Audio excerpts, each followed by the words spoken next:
Pernah nggak sih, kamu lagi diam, tiba-tiba dia muncul lagi di pikiranmu? Bukan sekali, tapi berulang-ulang. Seolah-olah ada sesuatu yang menarikmu kembali ke dia. Dan mungkin kamu mulai berpikir, kenapa aku nggak bisa berhenti memikirkannya? Atau bahkan, jangan-jangan dia juga lagi memikirkan aku.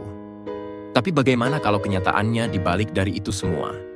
Bagaimana kalau bukan kamu yang terjebak dalam pikirannya, melainkan dia yang tanpa sadar terus terhubung denganmu? Di video ini, kita akan membahas beberapa teori, dari psikologi sampai sudut pandang yang lebih dalam, yang sering dianggap sebagai tanda bahwa seseorang bisa terus hadir di pikiranmu. Karena ada sesuatu yang belum selesai di antara kalian. 1. Efek Zeigarnik. Dan mungkin, setelah ini, cara pandangmu akan berubah sepenuhnya. 1. Efek Zeigarnik. 1. Efek Zeigarnik. Dalam dunia psikologi, ada satu konsep yang sangat kuat bernama Zeigarnik Effect. Teori ini menjelaskan bahwa otak manusia tidak suka sesuatu yang menggantung. Hal-hal yang belum selesai, belum jelas, atau belum memiliki penutupan emosional, justru akan terus diputar ulang oleh pikiran kita, bahkan tanpa kita sadari. Itulah kenapa kamu bisa tiba-tiba memikirkannya di saat yang tidak terduga. Saat lagi sendiri, sebelum tidur, atau bahkan ketika sedang melakukan hal lain. Bukan karena kamu sengaja mengingatnya, tapi karena otakmu belum menganggap cerita itu selesai.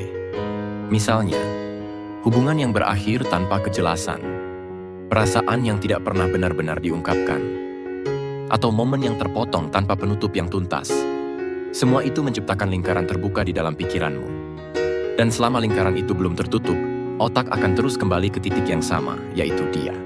Menariknya, karena intensitas pikiran itu terasa begitu kuat dan berulang, banyak orang mulai menafsirkannya sebagai sesuatu yang lebih dalam.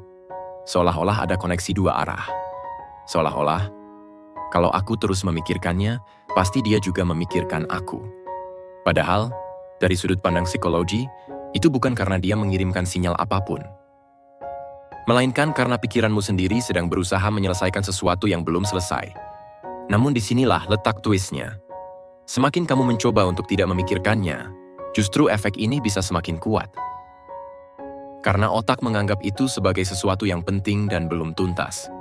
Jadi bukan kamu lemah, dan bukan juga karena dia diam-diam terus memikirkanmu, tapi karena pikiranmu sedang menyelesaikan cerita yang belum pernah benar-benar selesai. 2. Proyeksi emosi. Dalam psikologi, ada satu mekanisme yang sering terjadi tanpa disadari, yaitu proyeksi. Ini adalah kondisi ketika seseorang memindahkan atau mencerminkan perasaan yang ada di dalam dirinya ke orang lain.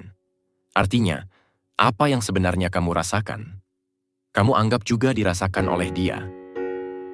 Misalnya seperti ini, kamu terus memikirkannya setiap hari. Kamu merasa ada keterikatan yang kuat. Kamu sulit melepaskan bayangan tentang dia. Lalu tanpa sadar muncul pikiran, kalau aku seperti ini, pasti dia juga merasakan hal yang sama. Padahal, itu belum tentu kenyataan.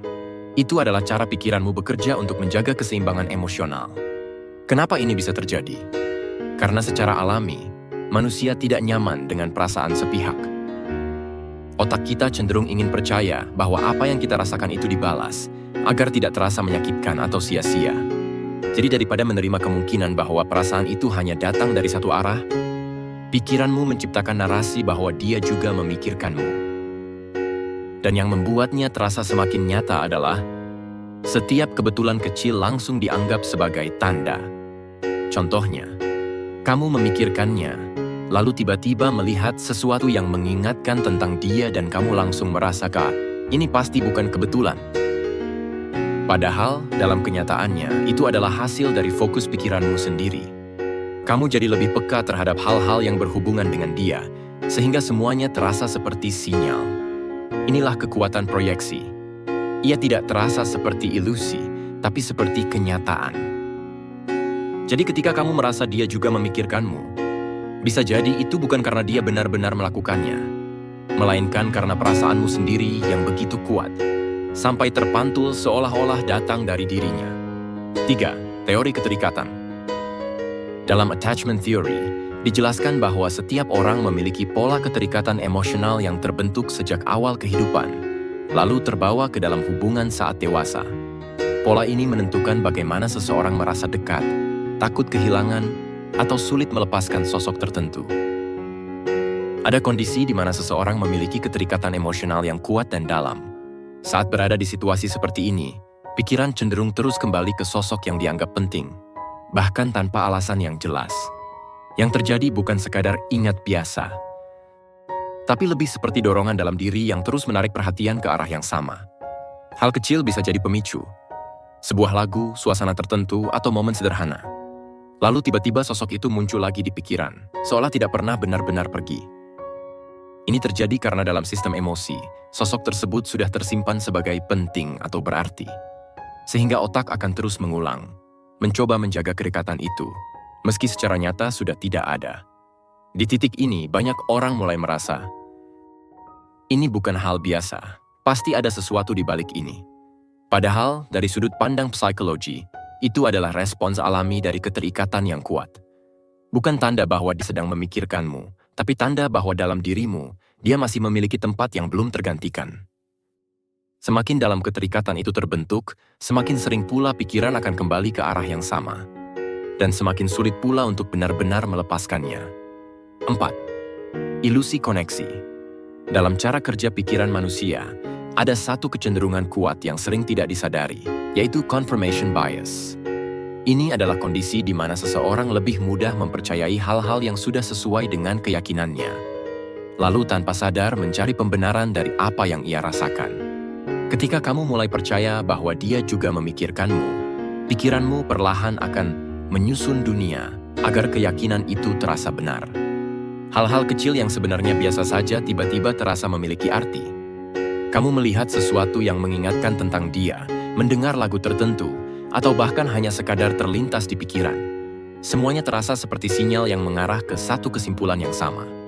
Padahal, yang sedang terjadi bukanlah koneksi dua arah yang misterius, melainkan fokus pikiran yang semakin mengerucut. Otakmu menjadi lebih peka terhadap segala hal yang berkaitan dengannya, sehingga seolah-olah dunia di sekitarmu terus mengingatkan tentang dia. Di saat yang sama, pikiran manusia memang memiliki kebiasaan alami untuk mencari pola. Sesuatu yang acak akan terasa tidak nyaman, sehingga otak berusaha menghubungkan titik-titik yang sebenarnya tidak memiliki hubungan nyata. Dari sinilah muncul perasaan bahwa semua ini bukan kebetulan. Semakin kamu memikirkan dan mempercayai hal tersebut, semakin kuat pula ilusi itu terbentuk. Seakan-akan ada hubungan tak terlihat yang terus bekerja di balik semua kejadian itu. Namun pada akhirnya, yang terjadi bukan karena dia diam-diam memikirkanmu, melainkan karena pikiranmu sendiri yang secara aktif memilih, menyaring, dan membentuk realitas yang ingin kamu percayai. 5. Efek pengulangan. Ada satu mekanisme dalam otak yang sering tidak disadari, yaitu bagaimana pikiran bisa menjadi kebiasaan.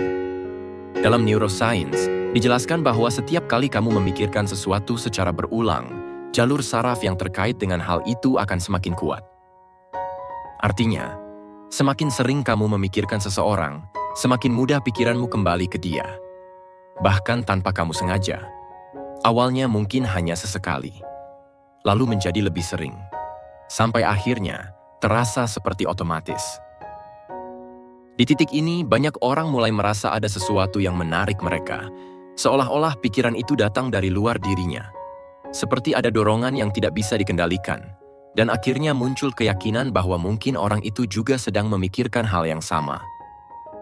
Padahal yang terjadi sebenarnya adalah penguatan pola di dalam otakmu sendiri. Pikiran yang diulang terus-menerus akan menjadi jalur yang paling mudah dilewati, sehingga otak akan cenderung kembali ke sana dibandingkan memikirkan hal lain. Ini mirip seperti kebiasaan. Semakin sering dilakukan, semakin otomatis terjadi. Dan karena berlangsung terus-menerus, rasanya menjadi lebih dalam dan lebih nyata. Akibatnya, sosok itu terasa selalu hadir di pikiranmu, seolah tidak pernah benar-benar pergi. Bukan karena ada koneksi dua arah, tapi karena otakmu sudah terbiasa menjadikannya sebagai pusat dari banyak proses berpikir. Semakin kuat pengulangan itu, semakin sulit untuk menghentikannya. Dan semakin sulit dihentikan, semakin besar pula perasaan bahwa ini bukan sekadar kebetulan, melainkan sesuatu yang terasa seperti terhubung.